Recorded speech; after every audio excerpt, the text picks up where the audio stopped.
My name is Woodrow Phoenix. So my mother was brought up mostly by her aunt because her own mother died when she was about 6. And it wasn't a very happy childhood at all because her aunt was very, very unhappy woman herself and kind of resented having to bring up her sister's daughter.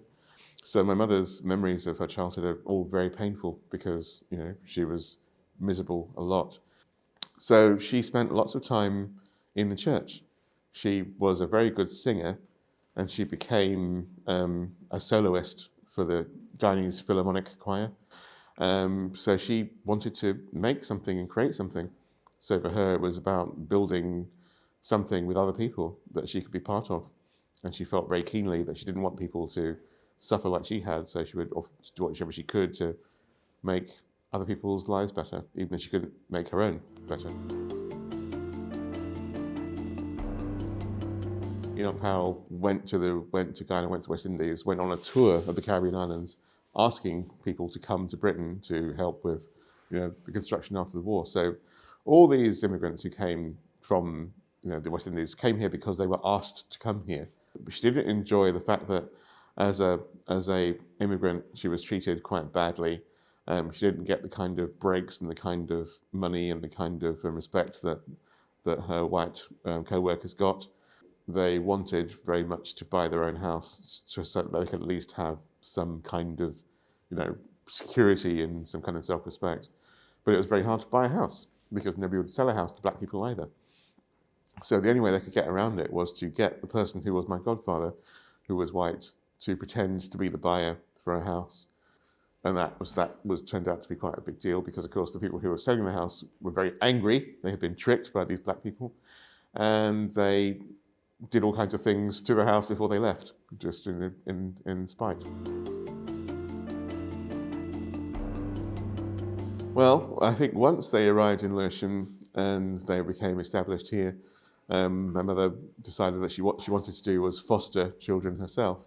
So her and my father became foster parents, and they fostered children, black children mostly, but white ones as well. And they did that for a long time, actually, quite a few years. And my mother felt that was a really important thing to do because there were very few foster parents who did foster black children, so she thought it was necessary to do that. She was also doing youth work in other areas too.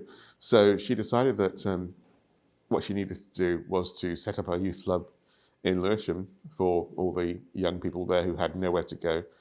So she looked around and found a mission hall in New Cross that was empty, and she started the Moonshot Youth Club there.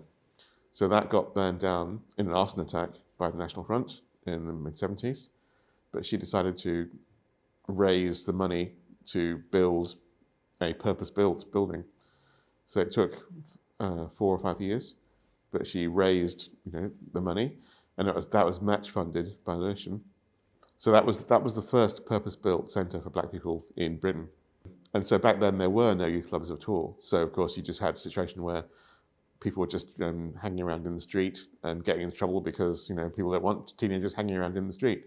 So she thought, okay, we need to find some place where young people can go, where it's okay for them to hang around.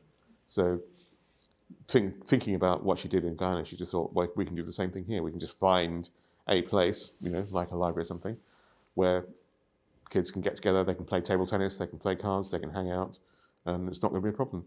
So it was really just a very simple, let's find a place where young people can just be.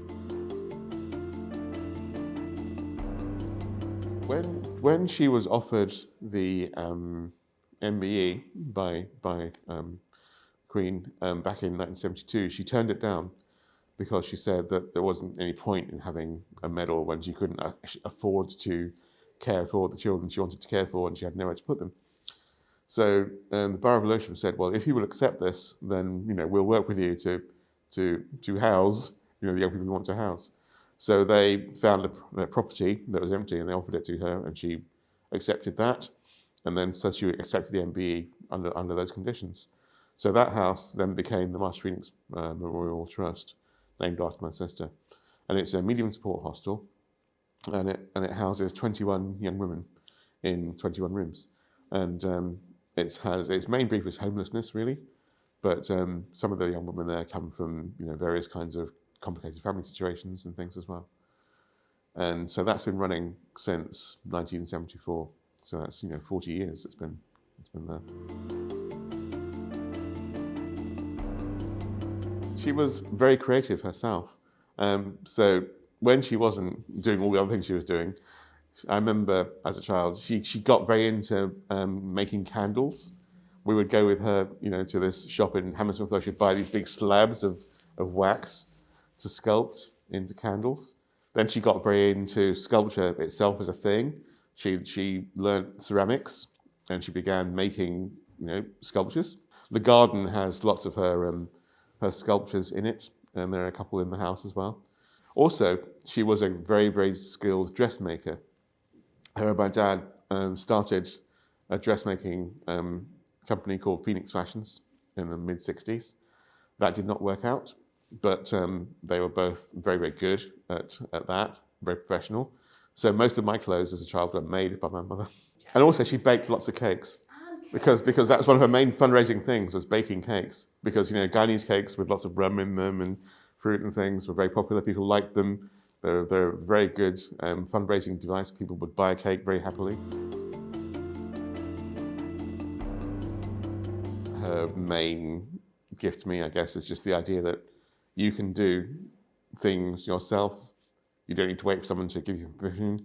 You have an idea, you have a feeling, you have a desire, then you are as smart as anybody else, you're as capable as anybody else. Make the thing you want to make. Make it happen for yourself. Everyone wants the same things. Everyone deserves to be happy and deserves to have a fulfilling job and a fulfilling relationship. And you can make those things happen for yourself. You don't have to accept what people say to you. You can determine what you want to be, and you can work to make that happen for yourself. Don't accept other people's evaluation of you. If you know different, then you do the thing you want to do.